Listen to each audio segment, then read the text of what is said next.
Hello students, मैं रविराज आपका पीके education centre में स्वागत करता हूं। जैसे बच्चा देख सकते हैं आप लोग, यहाँ पर बच्चा दिया गया है चैप्टर नंबर 1 बच्चा दिया गया है पुष्पी पौधों में लैंगिक जनन। ये बच्चा आपका चैप्टर नंबर 1 है। उसका अच्छा टॉपिक नंबर 1 है पुष्प की संरचना। ये बच्चा आपका टॉपिक नंबर 1 है स्ट्रक्चर ऑफ फ्लावर। तो अब अच्छा हम लोग जानेंगे चलो यहाँ पर पुष्प के में कौन कौन से अंग होते हैं। सबसे पहले बिल्कुल यहाँ से स्टार्ट करते हैं। ये पहला अंग होता है, ये हरे हरा भाग होता है, जो घुंडी होती है, जो हरे रंग का भाग होता है उसे क्या बोलते हैं हम लोग, वामदल पुंज। इसका इसका रंग हरा होता है, ये क्या होता है, वामदल पुंज होता है। इसके बाद में जो रंगीन भाग होता है इसे हम लोग क्या बोलते हैं, दलपुंज।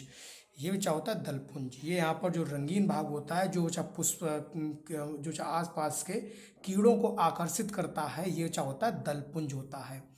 तो ये तो चलो, ना तो ये स्त्री केसर है ना ही पुंकेसर है, जैसे वाम दलपुंज दलपुंज। ये तो ना ही स्त्री केसर है ना ही पुंकेसर है, यानी कि ना ही ये जो नर के अंग है ना ही जो मादा के अंग है। ये जो बिल्कुल सिंपल होते हैं। इसके बाद में अब जो आगे अंग बचा होंगे वो हम चलो बच्चा अलग अलग बांट के पढ़ेंगे। एक बच्चा हमारा होगा स्त्री केसर, दूसरा बच्चा हमारा होगा पुंकेसर। तो सबसे पहले इस साइड बच्चा देखेंगे हम लोग, यहाँ बच्चा स्त्री केसर। स्त्री केसर का बच्चा अर्थ हो जाता है कि ये अंग बच्चा लोगों यहाँ पर स्त्री केसर के यानी बच्चा माता जनन अंग हैं पुष्प के। और दूसरी तरफ बच्चा है पुंकेसर, जो बच्चा पुष्प के नर जनन अंग होते हैं। तो यहाँ पर जो माता जनन अंग हैं उसमें बच्चा सबसे पहले बच्चा आ जाता है वर्तिकाग्र, यहाँ चाहती है वर्तिका। और फिर तीसरा चाहता है अंडाशय। ठीक है लोगों, ये बच्चा अंडाशय है बच्चा लोगों। और इसी अंडाशय के अंदर बच्चा होता है बीजांड या फिर गुरु बीजाणुधानी। इसे क्या बोलते हैं, गुरु बीजाणुधानी। और इस पिंड को क्या बोलते हैं, लघु बीजाणुधानी। ये बच्चा होता है गुरु बीजाणुधानी, इसे बच्चा बोलते हैं लघु बीजाणुधानी। फिलहाल में चाहे यहाँ पर हमने स्त्री केसर के सारे अंग बच्चा पढ़ लिए हैं। अब बच्चा यहाँ पर है पुंकेश्वर। तो पुंकेश्वर बच्चा क्या होता है, इसमें पहला भाग जो ऊपर घुंडी होती है इसे क्या बोलते हैं, परागकोश। और इसके बाद क्या होती है, पराग नली, यानी कि या फिर चलो पुतंतु, जिससे कि ये चलो यहाँ पर आपस में जुड़ा रहता है। चलिए अच्छा आप लोग हम इसके चलो स्त्री केसर को एक बार दोबारा अच्छा जान लें। जो चाहे यहाँ पर होता है कि वर्तिकाग्र, यानी कि स्त्री केसर का सबसे ऊपरी हिस्सा जो कि थोड़ा चिपचिपा होता है, वर्तिकाग्र कहलाता है। और जो इसमें बीच में घुंडी दी गई है, जो इसमें चाहे वर्तिका यहाँ पर वर्तिकाग्र को अंडाशय से जोड़ने वाली जो नली होती है उसे क्या बोलते हैं, वर्तिका। बस यही होती है, नली होती है। और इसके बाद में जो उसकी तीसरी संरचना होती है अंडाशय, ये चलो वो फूल का मुख्य भाग होता है। यही बच्चा बाद में चलकर बच्चा फल का बीज बनता है। ठीक बच्चा लोगों, तो यहाँ तक तो हम लोग चलो क्लियर कर पा रहे हैं। आगे चाहे हम अगर चाहे आप पुंकेसर की बात करें तो पुंकेसर केवल इतना है, स्त्री केसर बस इतना है। ये पूरा स्त्री केसर है और ये पूरा पुंकेसर है। और ये चलो वो ना स्त्री केसर है ना पुंकेसर, ये बच्चा ना तो नरजनन अंग है ना बदनन अंग है, यानी कि ये बच्चा आपका है वामदलपुंज और ये चाहे दलपुंज। ये चाहे हरे रंग का होता है, ये चाहे यहाँ पर किसी भी रंग का हो सकता है, कोई भी रंग बच्चा मान लीजिए आप लोग। अच्छा ठीक है, तो अब हम आगे क्या पढ़ेंगे। हमने यहाँ पर चलो यहाँ पर पुंकेसर के बारे में क्या पढ़ लिया है। तो यहाँ बच्चा होता है परागकोश होता है।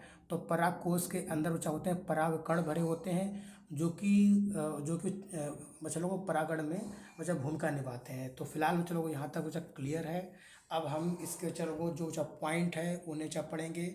ठीक है, अच्छा आगे देखिए आप लोग। तो जैसे कि चलो वो देख सकते हैं आप लोग आगे, यहाँ पर है पुष्प की संरचना। आवृतबीजी पौधों में का विशिष्ट लक्षण उसमें पुष्प का उत्पन्न होना होता है।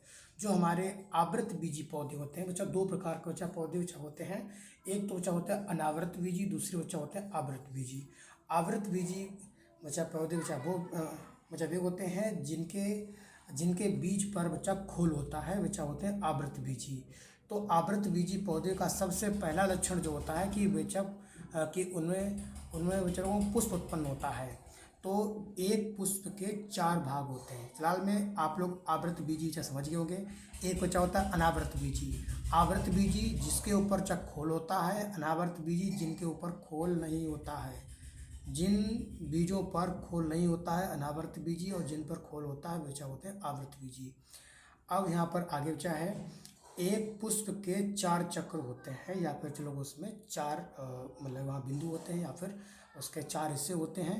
सबसे पहले बच्चा होता है वाम दलपुंज, दूसरा बच्चा होता है दलपुंज, तीसरा होता है पुमांग, और फिर अगला बच्चा होता है जयांग। वाम दलपुंज जो कि हरे रंग का होता है, दलपुंज जो कि बच्चा आपका बच्चा यहाँ पर कि कोई रंगीन भाव हो सकता है, जैसे गेंदा फूल आपका बच्चा पीला रंग का है, गुलाब का फूल बच्चा गुलाबी रंग का है, ऐसे बच्चा लोगों उसका बच्चा दलपुंज हो जाएगा। पुमांग बच्चा होता है यहाँ पर बच्चा लोगों नरजनन, जिसे बच्चा हम लोग बच्चा पुमांग बच्चा कहते हैं। दूसरी तरफ बच्चा होता है जयांग। जयांग बच्चा जैसे बच्चा होता है स्त्री केसर होता है, उसके 3 हिस्से बच्चा आपको हम बता चुके हैं। तो इस तरीके से आप लोग यहाँ पर इसके 4 हिस्से को नोट कर लीजिए। अब अच्छा हम लोग आगे आगे देखेंगे टॉपिक को आगे। हाँ, तो आगे अच्छा देखते हैं हम लोग कि वाम दलपुंज तथा दलपुंज सहायक चक्र होते हैं। बिल्कुल, ये चलो वाम दलपुंज और दलपुंज बच्चा सहायक चक्र होते हैं। ये को सहायता करते हैं, जैसे कि ये बस चलो जो स्त्री केसर और बच्चा पुंकेसर की रक्षा करते हैं, जबकि पुमांग और जयांग आवश्यक चक्र होते हैं। क्योंकि भाई पुष्प जब तक मतलब कि नर और जनन का बच्चा मिलन नहीं होगा, तब तक बच्चा लोगों यहाँ पर बच्चा फर्टिलाइजेशन नहीं होगा, तब तक बच्चा लोगों बच्चा बच्चा फल की उत्पत्ति कैसी होगी। तो आगे देखा जाए आप लोग, क्योंकि पुंकेसर यानी पुमांग और जयांग प्रत्यक्ष रूप से लैंगिक जनन में सहायक होते हैं, इसलिए इन्हें आवश्यक चक्र कहा जाता है।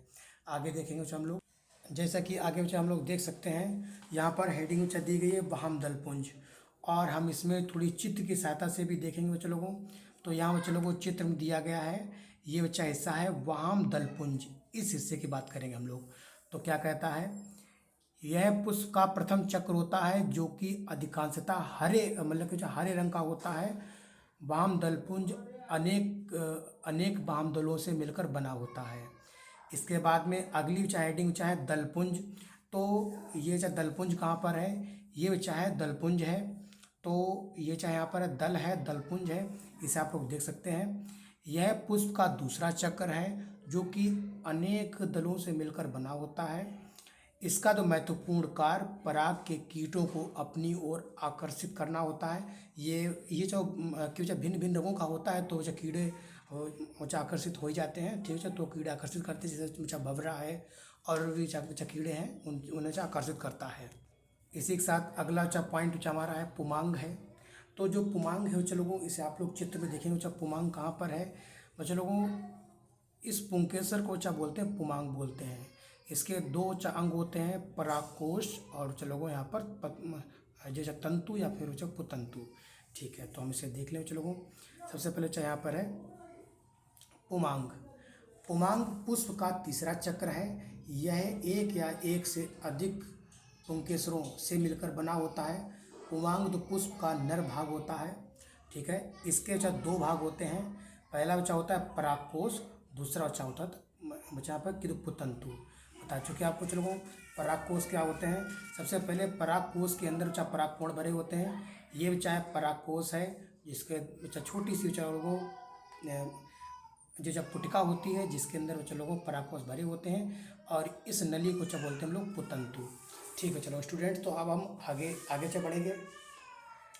इसके 2 भाग होते हैं, हम लोग यहाँ पर नाम सुन लिए हैं, परागकोश तथा पुतंतु। अब आप लोग जयांग के बारे में देखेंगे।